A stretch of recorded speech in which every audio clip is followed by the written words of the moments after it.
Hey guys, Winner Kills here. Welcome back to a brand new episode of the Duel Archives. If you haven't seen the first episode, I'll leave a link to it down in the description or annotate it up in the top right. But those that are watching for the first time, this series is basically yours truly going back in time and commentating and reacting to various feature matches that took place at various events anywhere between 2014 or so and the present day, because that's basically how long I've been playing competitive Yu-Gi-Oh! And I thought it would be really fun to go back and revisit these formats and, get to watch some incredible players in the process. So all around going to be a very fun time. If you guys have any suggestions for the series, don't be afraid to leave them down in the comment section below. Also subscribe if you haven't already for more awesome videos like these. So we are doing another ARG event. Last time we did it was ARG Rally. I'm probably pronouncing that wrong, or Rally. I believe it was top 4, and we had Patrick Hoban versus Mitchell Noose. Shadal versus BA. And here we have Fire Fist versus Mermail. Now, a little bit of a backstory on ARG Charlotte. The top 16 of this event ended up being 9 Fire Fist, 4 Mermail, 1 Harpy, 1 Heretic, and 1 Fire King. So the most represented deck here on the left, followed by the second most represented deck. I believe at the time, I think Mermail actually was probably the better deck, and you guys probably have seen me cover Mermail for a very, very long time. I think I first started playing the deck in October of 2015. So I didn't get to play it when it was at this point, but it's going to be a real treat to go back and see how this all plays out. But two massive rivals in terms of decks at this time. And this match was from, I think, February 9th is when this video was uploaded. Again, I'll leave a link, as always, to the original video at the top of the description. So if you guys want to check it out, you can do so. But yeah, Dalton Boozman, I hope I'm not butchering that last name, versus the one and only Patrick Hoban. Both very, very good players here. And both on some very, very good strategies.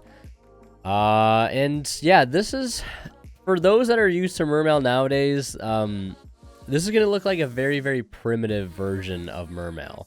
I think most of us, myself included, are very used to seeing Mermail be more of like a combo-oriented deck nowadays, and that's just, I guess that's just kind of how Yu-Gi-Oh is. Things have sped up so much, but this is more so when like Yu-Gi-Oh, or not Yu-Gi-Oh in general, but I guess you could say Yu-Gi-Oh, because it was definitely a bit of a slower game back in 2014. But Mermail, definitely more of a control deck. It did have the ability to kind of break out and flood the field with things like Aqua Spirit and Tidal, and reviving things off of Gund and stuff like that. So it could be very explosive at times, but it could also easily play the control game. So it's gonna look like, for those again that are very used to how Mermail are now, this is, if you've never like played old school Mermail, I've never seen any duel footage of it, this is gonna look like alien, because it's nothing like Mermail is today. And Fire Fist as well. I know Fire Fist in the past year or so has gotten new support. Fire Fist is also going to probably look very, very primitive in comparison. Both decks, I would say, are definitely control decks. And I think Pat won the die roll here, so he's going first, of course, starting with 6 cards. Upstart Goblin among them. Obviously, his one of his favorite cards. And interesting enough, in the original commentary on this, I think one of the commentators said, how it's his favorite card, and that, there was a conversation he was having with somebody at a different event, how everybody should be playing 3. And he's like, nobody will catch on to it until the card eventually gets hit to 1. And I just thought that was funny, because the card did eventually get to hit to 1, and it's still at 1. Just because the consistency boost of 3 upstart in every deck is just nuts. So yeah, as you can see, Mermail going first, setting 1 backer when passing. Like, nowadays, you make a board like that, you just lose. Like, your opponent's gonna be like, well, this is a free dub. But this is also, the opposing deck is almost just as slow. Fire Formation Tanky gonna search Tri-Brigade Fractal. No, we're searching, I believe that was Bear. Bear Tanky was kind of a big deal back then. I know Wolfbark was as well for the more Xyz focused builds of Fire Fist. Now, to be totally honest, I'm not very super familiar with Fire Fist. You know, when I had the option to play these two decks back in 2014, I would have chose Mermail, and I was always more interested in Mermail. Fire Fist never really interested me that much, so I'm not super familiar with the deck. And, you know, February of 2014, this is like, I want to say a few months. Well, this is actually like, I started my YouTube channel in like a week and a half from when this video was uploaded, which is pretty interesting. So I'm just about to start playing Yu-Gi-Oh again, so this is a little out of the scope, but I had to visit some Mermails. So Fire Fist setting 2, not committing to the normal of the bear. We saw a Pot of Duality, and card D for 2. And we're also seeing Sphere in the end phase for Lind, which was a really solid combo in Mermail for quite some time. Basically, you'd use Sphere in the end phase to go ahead and summon out Lind. Sphere would activate, destroying itself, and then it would destroy the monster that it summoned, and when Lind is destroyed, it gets to summon a Mermail from deck. And Pike oftentimes was like the go-to. I know sometimes people would summon Lead out of the deck because it kind of decked them a little bit and made it so you wouldn't have to worry about drawing that massive like discard requirement because Lead takes 3. But yeah, and it's a nice little way to combo, as you can see. You know, he's gonna get to revive one back because I think he discarded the gun off of the Pike. Gets to search Marksman in the process, which is good, especially going into these 2 set backer that he already has. He's got Turge in hand. Turge can recycle the gun. A lot of shenanigans with Pike and Turge back in the day. There's ways you could kind of like cycle them all together. I think it was like by Pike pitching gun to summon Turge. Turge gets summoned back off of Pike. Turge triggers, discarding 1, you add the gun back, and you can kind of loop the gun with Pike and Turge.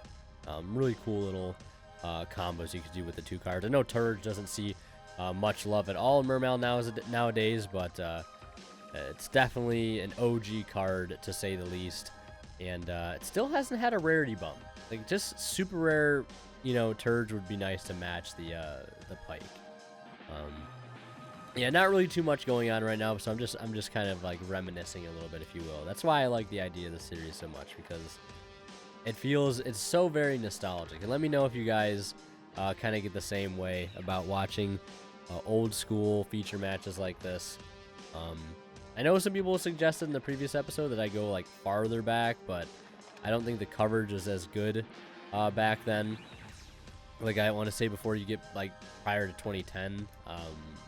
And again, I wanted to keep it within the time frame that I've been playing, because I'm pretty much that way I can offer like insightful commentary for the most part, at least the formats that I've been playing in. So Turge discarded the Pike, or discarded the Marksman to get the gun back, as I kind of just mentioned, and we're gonna see a Phoenix Chain on the Turge in response to the Marksman. So yeah, it's a use it or lose it thing. So in this situation, I mean, you might as well use it, because if Pat doesn't, you know, decide to extend anymore, which by looking at his calculator and what he's doing with the calculator, it doesn't seem like he's done extending. When your opponent pulls out a calculator like that, especially when it's the TI-84 graphing calculator with the dice, and he's doing math, yeah, you probably know that the game is over at this point, or at least he's gonna try to make a really good attempt to go for game, and you better have the cards you need. And Diamond Direwolf coming out now. Another throwback card. There is a pretty bad glare on this one, and I do apologize for that, but that is the Diamond Direwolf. I'll put a picture up on the screen for some of the cards that may be unfamiliar to some people, to highlight some specific cards, I guess. A Diamond Direwolf, great rank 4 monster. Even to this day, that spot removal that offers, that generic spot removal, it ends up baiting a bottomless trap hole. But we're going to see Teus. It's discarding that gun that was recycled.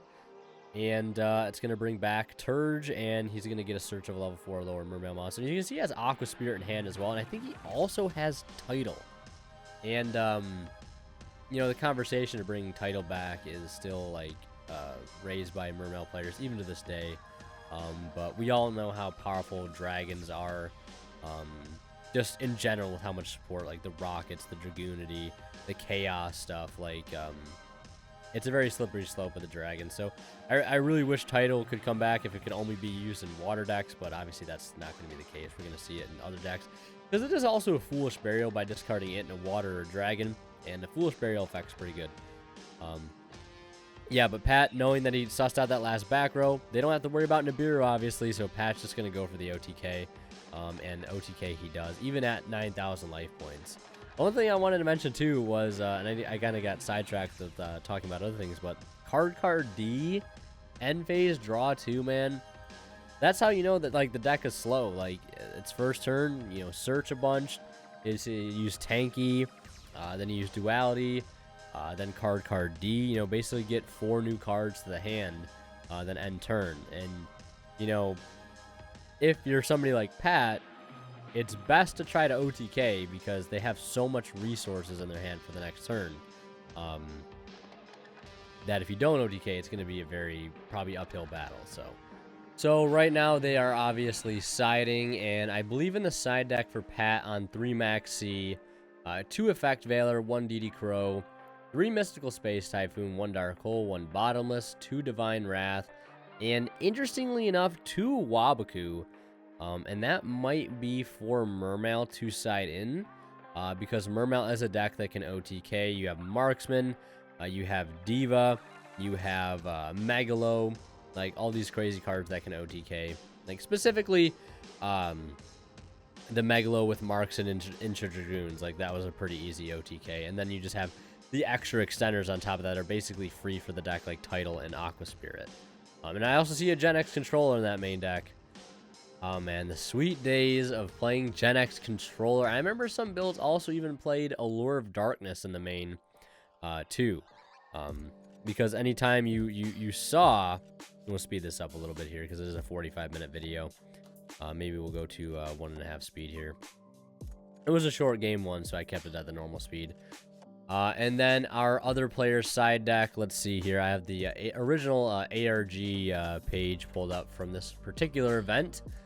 And on the side deck, and for Dalton, we have 3 Maxi, 3 Overworked, 1 Soul Drain, 3 Mistake, 2 Fossil Dyna Pachycephalo, 2 Memory of an Adversary, and 1 Dimensional Fissure. Interesting side deck there. I mean, the Mistake, Soul Drain, Maxi, everything makes sense.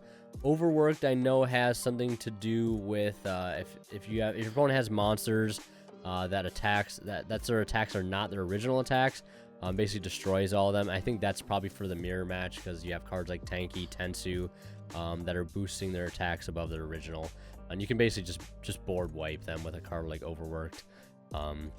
Getting started here, Dalton going first, Tanky, I believe into a Bear, Duality into Wolfbark Maxi, and Warning takes the Warning.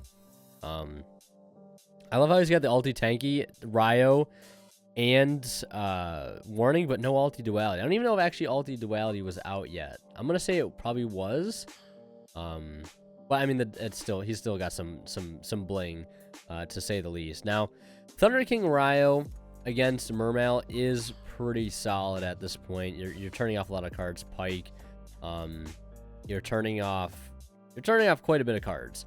You're turning off even Gen X Undyne, because that does add sense for cost, obviously, but you still can't add off that card. You can't add off Pike, and a lot of your normal summons too in the deck, like Pike and Turge, can't get over that 1900, and especially since it's being backed up by 3 back row, makes it much harder to deal with. And I want to say both players, I know Dalton is maining 2 copies of Full House, which is a really, really nice tech card. I believe you target 3 sets and 2 face up, and you destroy them.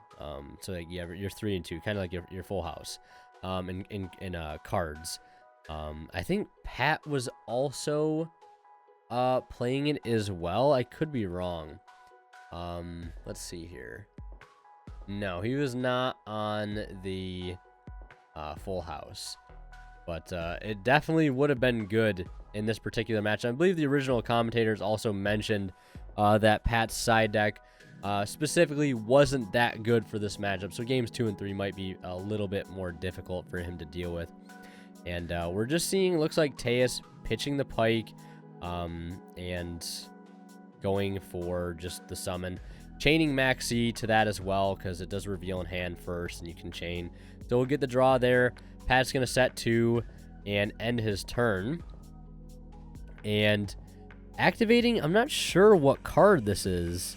I think that might be a Fire Formation. Yeah, that locks on a back row for a turn. And then we're going to see a card car. That's it. Card car, locked on a back row. And Pat's going to go ahead and start with Upstart. And still has to worry about T-King. Even Teus has 1700 attack. So he can't get over this Ryo yet. And is he going to T-King? I was going to say, there's no way he T-King is the Aqua Spirit, because Thunder King also negate, I think, the special summon of a monster. It has to be an inherent summon. Can't be summoned like by a card effect. So if he were to summon Tidal, he could just Thunder King Ryo, negate the summon, which is really, really strong. But at least it clears the Thunder King. And now I'm curious to see what that actual Fire Formation card is. I want to see real quick. I think, yeah, it's Fire Formation Gyoku. I think that's the one that locks down the back row.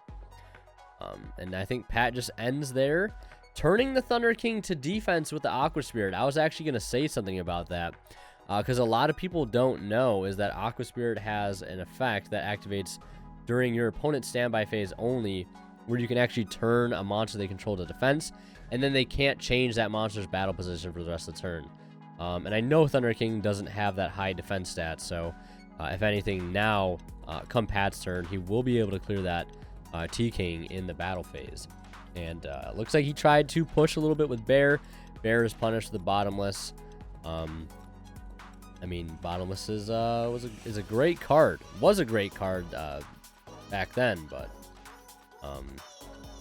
you know, I mean, stopping a normal summon like Bear is huge, especially when it doesn't cost you any life points or anything, and also banishes the card too, keeps it out of the grave for something like Soul Charge, which I'm also not sure if that was out yet. I know it came out in Dragons of Legend, which I know came out, I think, in 2014. Because remember the very first locals I went back to, that was the prize support, it was just Dragons of Legend. I remember hearing about Soul Charge, and I was like, wow, this is actually a card. Monster Reborn's banned, but, you know, Soul Charge is at 3. Either way. And people say Yu-Gi-Oh! Nowadays has problems, but Yu-Gi-Oh's always had its problems here and there. But it looks like Aqua Spirit coming in clutch to help clear the T-King in the battle phase. Swinging in for a little bit of damage from the Aqua Spirit, or probably from the Teus, I imagine. Yeah, so I'm assuming Aqua Spirit killed the T-King, and then Teus in for the 17, hence why he's at 7,300. We're going to see an end phase MST hitting a Raigeki Break. Now, Raigeki Break makes quite a bit of sense because it does have synergy with the deck. It's good spot removal for cards like Emptiness, Soul Drain, and it can also trigger something like Gund. Not Marksman, obviously, or Infantry, but it triggers the Gund, which is really, really strong. Gund was a huge card for this deck, and I believe there was a time that Gund was at 1, and it might be at this current juncture we're in right now. So it looks like we're going to see Wolfbark get summoned. No effect of Wolfbark to revive, and that's because I think he doesn't have any targets in grave to revive. But normally that would revive one from the grave, kind of like Stellar Knight Altair.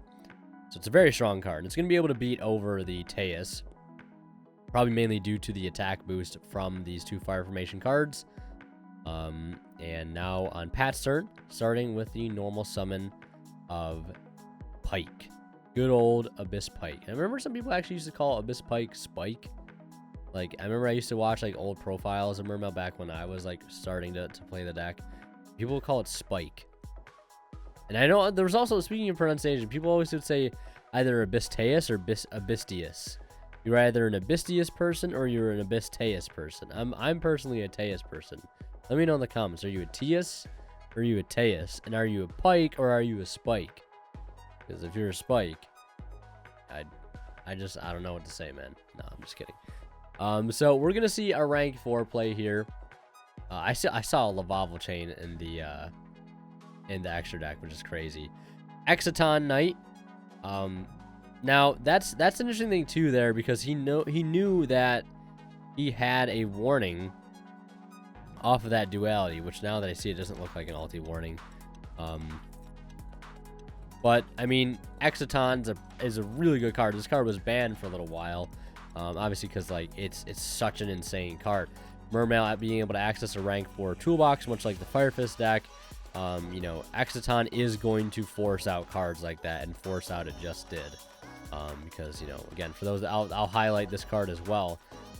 You know, if your opponent has more cards in their possession than you, you can quick effect, I think, during your main phase or their battle phase, detach, I think, to destroy all other cards on the field. And then your opponent takes no damage. So, really, really good card. Another card D here in the end phase. Just 2 card Ds for this man. I don't know if Dalton's probably happy about that or if he's upset about that, but I mean, he must be if Pat is all he's doing is setting 1 and passing. Now we're going to see Bear get normal summon. Are we going to see a Bear tanky pop? He's got 2, I think he's got like 6 cards in. We are going to see Bear tanky pop. He's not going to hit the lockdown back row, but he's going to hit another set, which ends up being a Raigeki break, and that hits a Wolf Bark. And going to swing in with a Bear for a little bit of damage there. And it's interesting too, you see the players move their cards around in all these, in the different columns that they would be in. It's weird to see that, just because like nowadays, like when you set a card in a column, it has to be in that column. Just because like there are cards that actively play into columns. And there it is. There is a title, but it's met with a bottomless. You hate to see it. The back row is coming really strong here for Fire Fist. Now Pat only on 2 cards. Just literally top decking at this point. There's another Bear. Yeah, I think this game is probably going really, really into the favor for Dalton here. That the Thunder King at the beginning was just huge. It just was huge. The fact that he had to like burn so much time, you know, getting to Aqua Spirit, standby phase, turn to defense, next turn use the battle phase to get over it.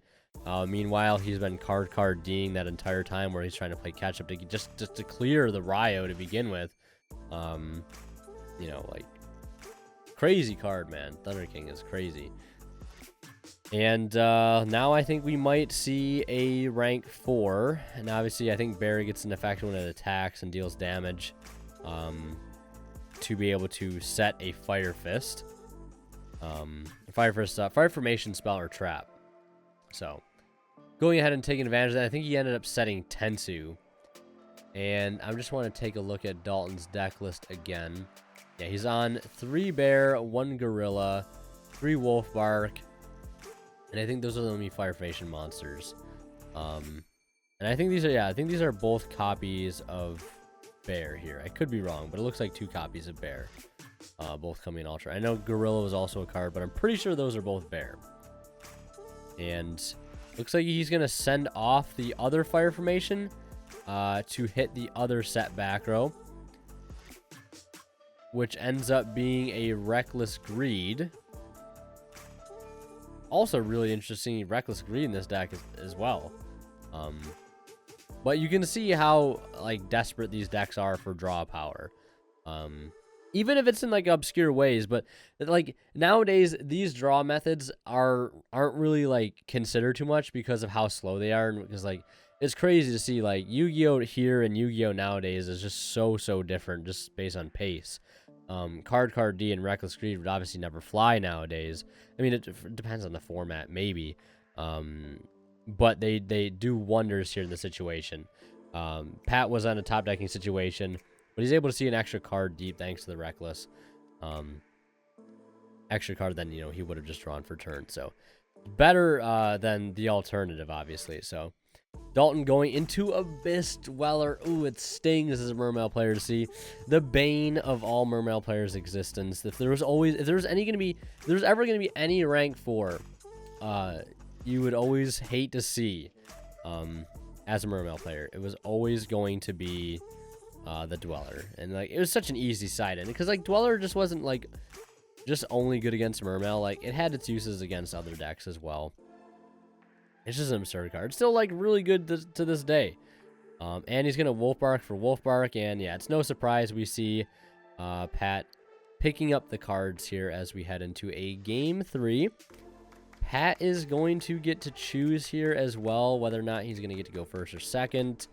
I wouldn't be surprised if he said if he was going to go first.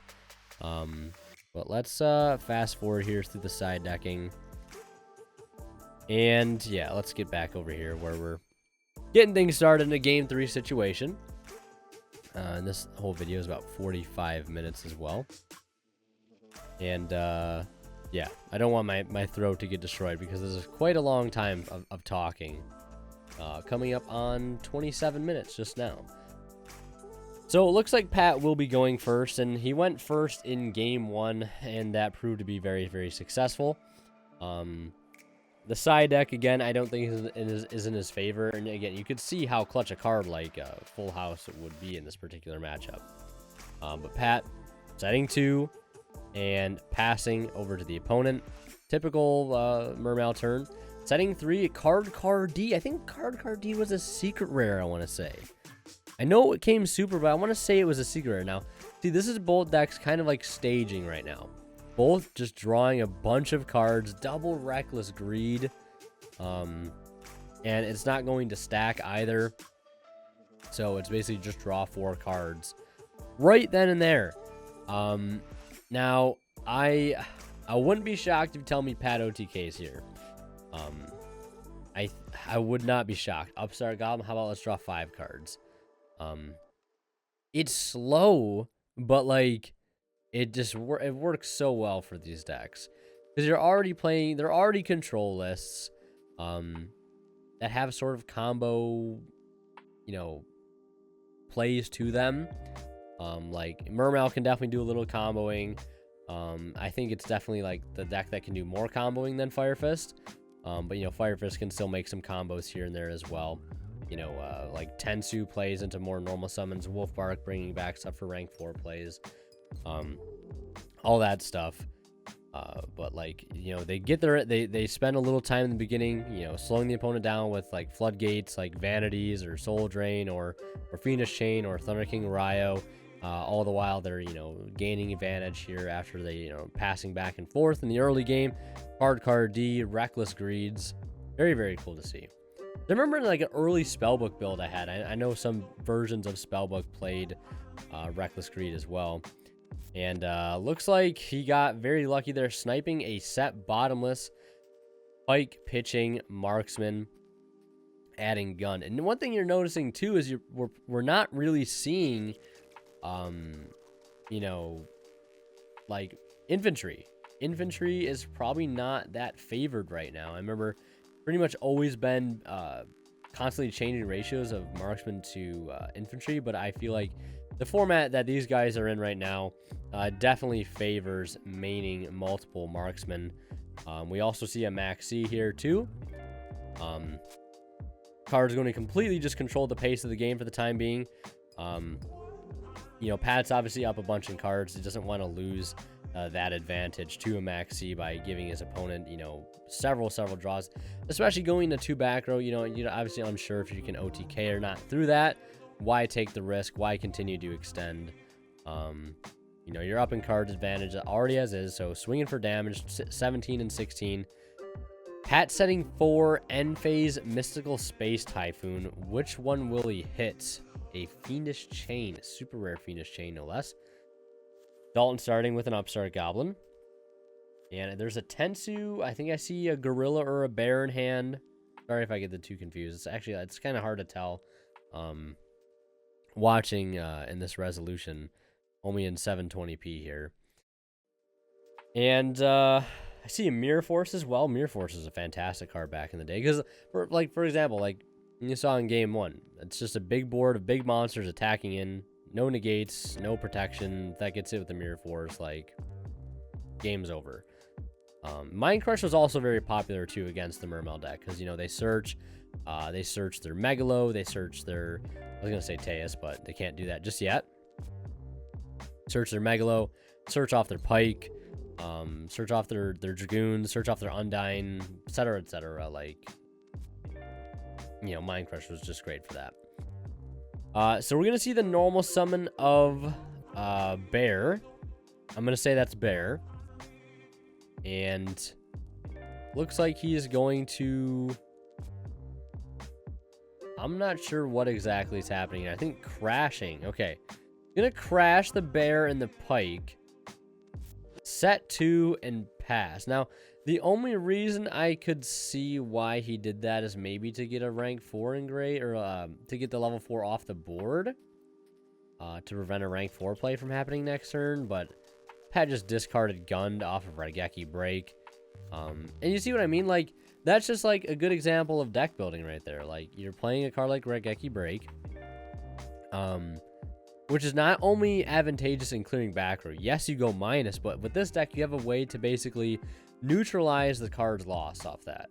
In this case, he's discarding the Gund, right? He's losing the Raigeki Break because he's exhausted it. But, you know, if he's discarding Gund off it, he gets to bring back something like Lind in this case. Basically replacing a card and just, you know, taking cards away from his opponent. And he hit a set mistake, which is huge card to hit. I don't think Dalton was too happy about that.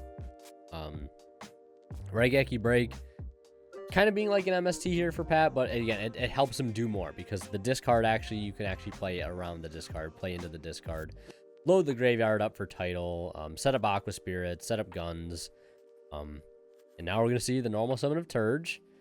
And he's going to discard another Gun. So I don't think... Yeah, Gun definitely was not at 1 yet.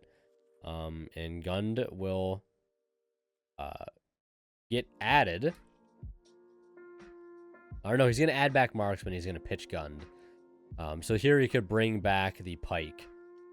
I think bringing back the Pike makes most sense because you can get into a rank 4 play. Or even a rank 3 here. Because I know Pat is also playing... a copy of Alucard in his extra deck. And, you know, Dalton's only on 2 back row.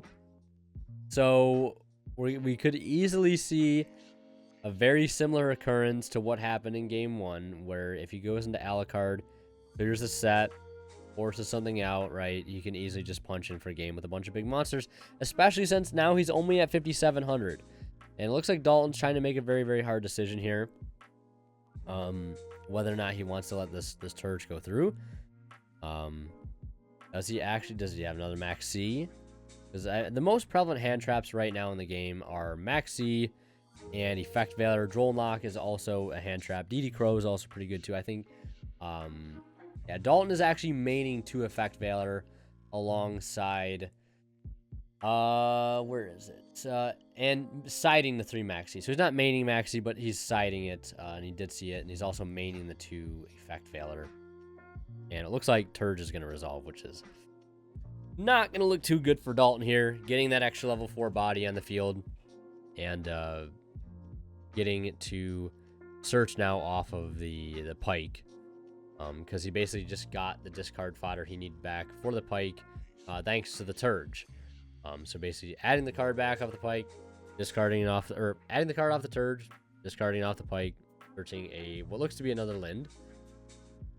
And the advantage is piling up, and the set ended up being a Mirror Force. Ouch. And I think that's a Fiendish Chain. Yeah, I think, okay, so I just want to go back.